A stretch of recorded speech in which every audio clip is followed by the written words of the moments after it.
أحييكم بتحية أهل الجنة دعواهم فيها سبحانك اللهم وتحيتهم فيها سلام. السلام عليكم ورحمة الله وبركاته. الحمد لله القائل أعوذ بالله من الشيطان الرجيم بسم الله الرحمن الرحيم. نون والقلم وما يسطرون ما أنت بنعمة ربك بمجنون وإنا لك لأجرا غير ممنون وإنك لعلى خلق عظيم فستبصر ويبصرون بأيكم المفتون إن ربك هو أعلم بمن ضل عن سبيله وهو أعلم بالمهتدين. أشهد أن لا إله إلا الله وأشهد أن محمد رسول الله أرسله الله عز وجل بشيرا ونذيرا وداعيا إلى الله وبإذنه وسراجا منيرا. Bapak-bapak, ibu-ibu, hadirin dan hadirat sekalian, sidang jemaah salat maghrib yang mudah-mudahan dimuliakan Allah. Kajian kita pada malam hari ini insyaallah kita akan berinteraksi dengan ayat-ayat firman-firman Allah yang baru saja kita bacakan pada muqaddimah tadi. Itu adalah ayat-ayat firman-firman Allah Subhanahu wa taala yang terdapat dalam satu surah di mana Allah Subhanahu wa taala memberi nama surahnya dengan surah Al-Qalam yang artinya pena. Diberi nama surah kita ini dengan Al-Qalam karena memang ada bunyi lafaz itu pada ayat pertama, Nun wal qalami wa ma yasturun. Pemberian nama-nama surah di dalam Quran ada jumlahnya 114 surah. Kata para ulama, amrun tauqifiyun minallah, perkara yang sudah ditetapkan oleh Allah. Jadi bukan Nabi Muhammad yang memberi nama, bukan malaikat yang kasih nama, tetapi memang itu nama-nama sudah ada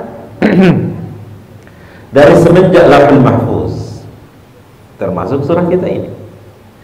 Bapak Ibu hadirin dan hadirat sekalian, susunan turunnya wahyu surat-surat itu beda dengan susunan letaknya dalam mushaf Al-Quran. Kalau dalam Al-Quran kan Pak, Al-Fatihah, Al-Baqarah, Ali Imran. Kalau turunnya per Nabi tidak begitu. Yang pertama surah Al-Alaq, Iqra, tidak rasa ada 5 ayat. Ada yang berpendapat ulama tafsir, wahyu yang kedua diterima oleh Nabi surah kita ini.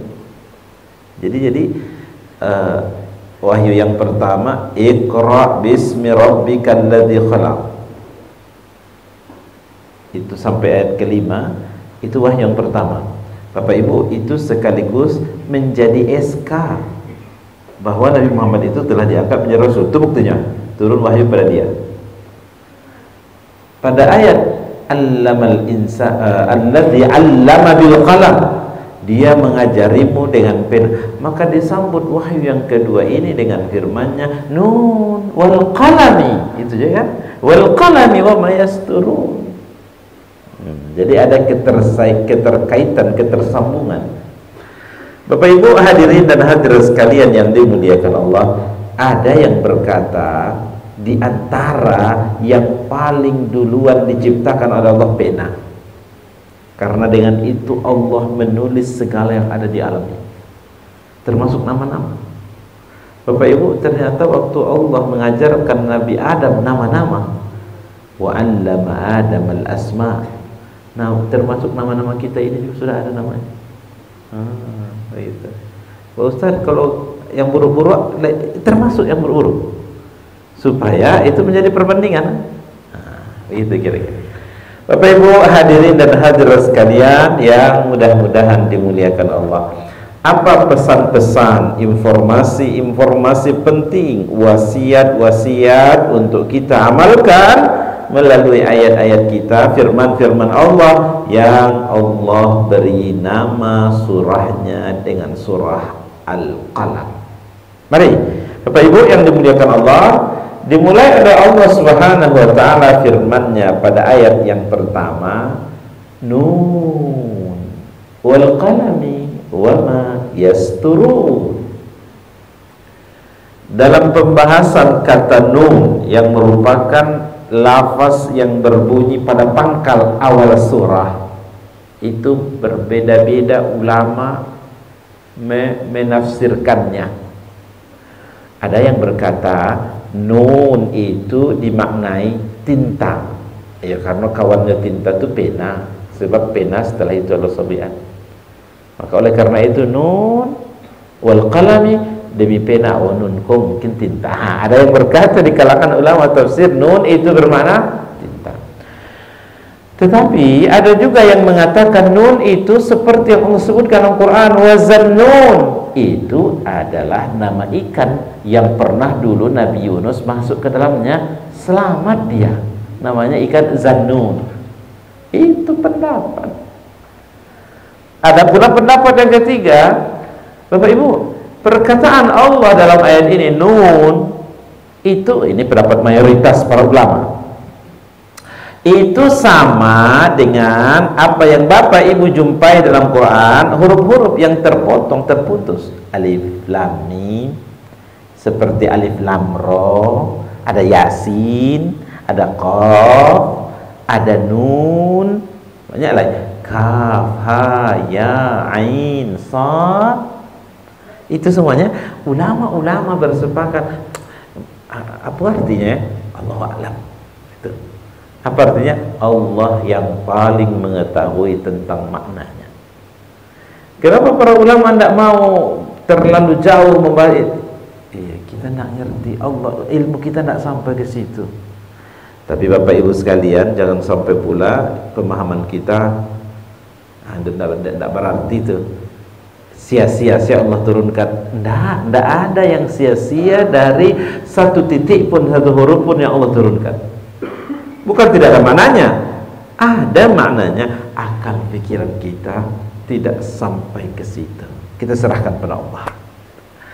Bapak Ibu yang dimuliakan Allah, tapi ulama-ulama akhir, ulama-ulama mutaakhirin mencoba untuk menjelaskan perkataan nun pada ayat kita ini adalah satu tantangan dari Allah kepada musyrikin Mekah. Apa maksudnya? Bapak Ibu, waktu ayat-ayat ini diturunkan, itu kan masyarakat Arab sangat hebat dalam bahasa dan sastra. Hari Sabtu pagi Pak, Bu, setiap mereka penyair-penyair itu menampilkan syairnya di pasar Okaz namanya.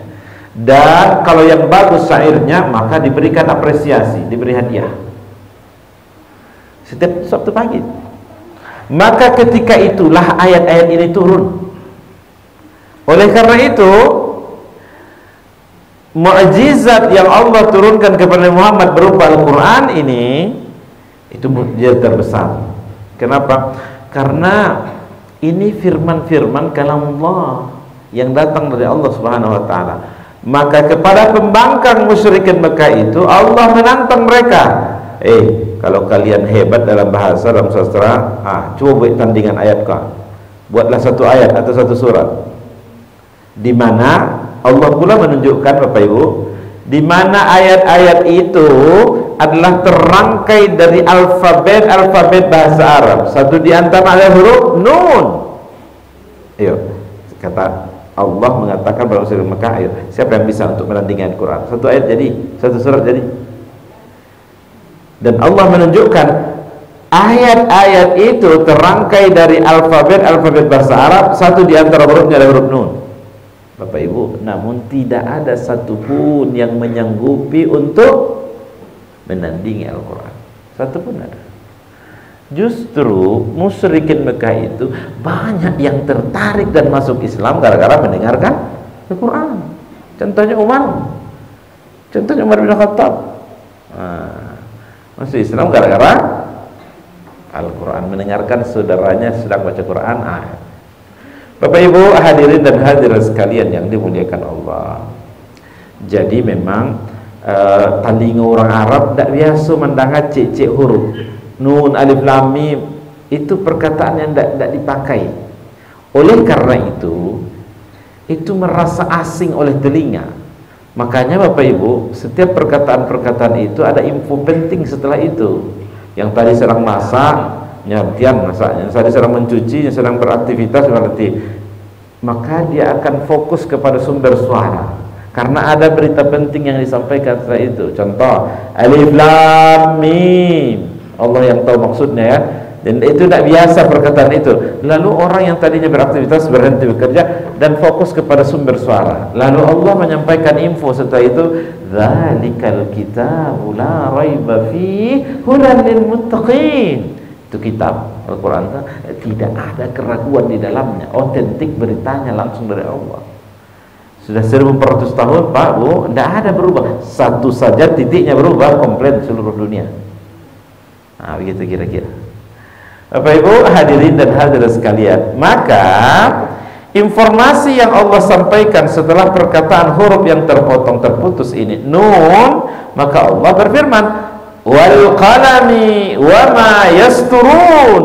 Allah bersumpah demi pena dan apa yang mereka tuliskan.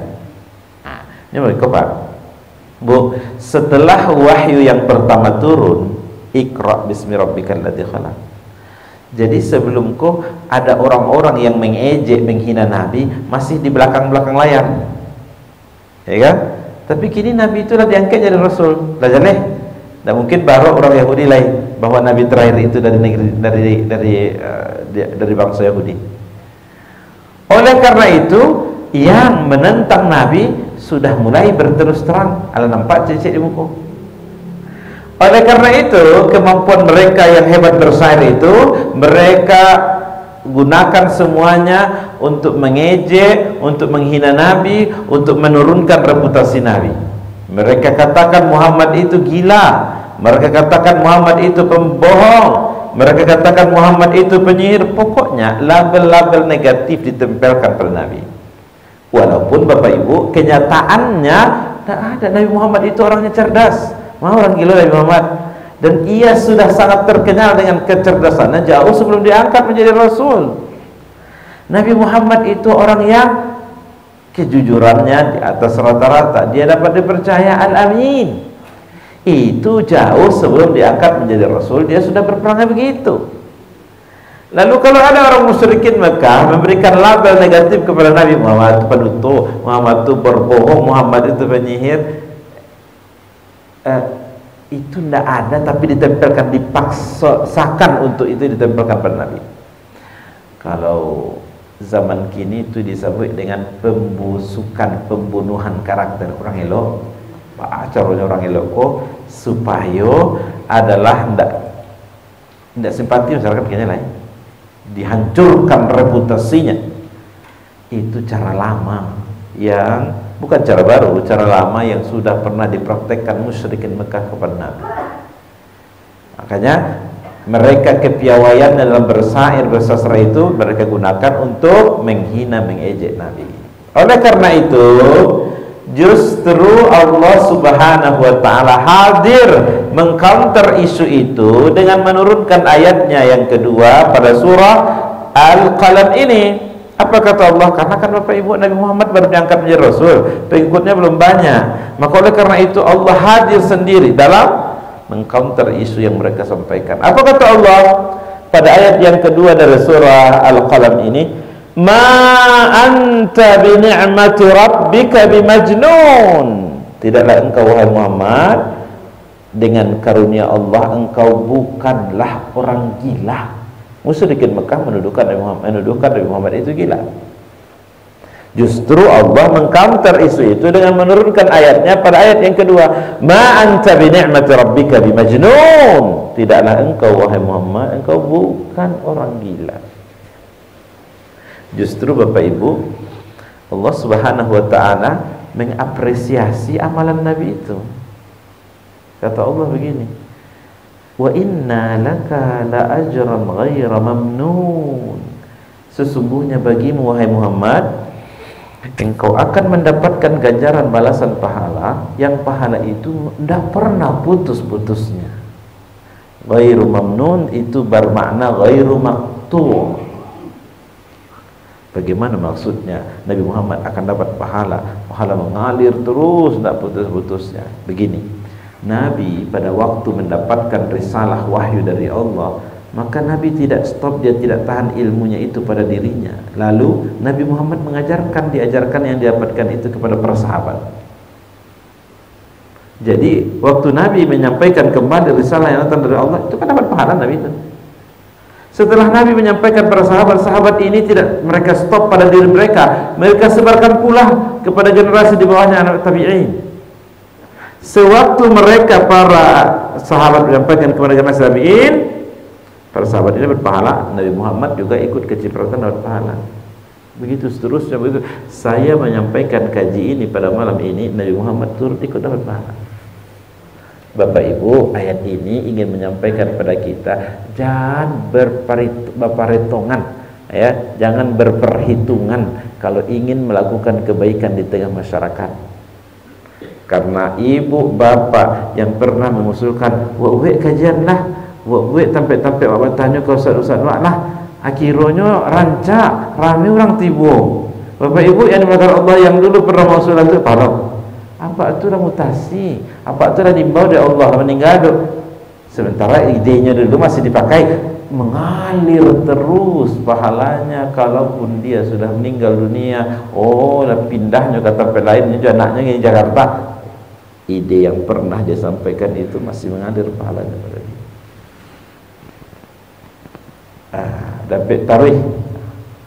Wa inna laka la ajran ghaira mamnun, itu maknanya ayat yang ketiga. Dan bagimu wahai Muhammad, engkau akan mendapatkan ganjaran balasan pahala yang tidak pernah putus-putusnya. Berapa Pak? Baik, Bapak Ibu hadirin dan hadirat sekalian yang dimuliakan Allah. Kalau tadi musyrikin Mekah mengatakan Nabi Muhammad itu gila, mereka mengatakan Muhammad itu pembohong, mereka mengatakan Muhammad itu penyihir, pokoknya label negatif itu ditempel kepada Nabi. Maka justru Allah Subhanahu wa taala mendeklarasikan Nabi Muhammad itu manusia agung yang akhlaknya di atas dari segalanya. Apa kata Allah pada ayat berikutnya? Wa innaka la'ala khuluqin azim. Sesungguhnya engkau wahai Muhammad, sungguh dia. Cara Allah menyebutkannya saja dengan narasi sumpah, dengan narasi tauqid. Coba Bapak Ibu perhatikan baik-baik. Allah Subhanahu wa taala mengatakan ini, innaka, sesungguhnya engkau wahai Muhammad, la'ala, sungguh-sungguh di atas, kan begitu ya? La'ala khuluqin azim, sungguh di atas akhlak yang maha agung. Jadi Bapak Ibu sekalian, seolah-olah tidak ada duanya. Bahkan ada ulama mengatakan kita ini untuk menyamai akhlak baginda Nabi saja tidak mungkin. Kalau Nabi berada di atas, itu yang lain di mana? Itu di bawah saudanya, di bawah. Bapak Ibu, ada anak TK, dengkeknya bantu sarang itu. Tuh komentarnya, deh, alangkah beratnya batu. Anak tahu yang di kepala, tentu ionya anak TK warek dia orang dewasa kecil. Itu menerima kan ketek imajinasi dalam pikiran Allah mengatakan itu. Tapi kalau ada di antara bapak-bapak yang badannya kekar, besar badannya, lalu mengangkat batu sebesar meja ini, itu komentarnya, deh, barek je lah. Nanti bayang di kepala itu memang barek batunya. Awak ketek-ketek mereka dah usaha angkat lagi, gadang semua itu, nak tonton angkat.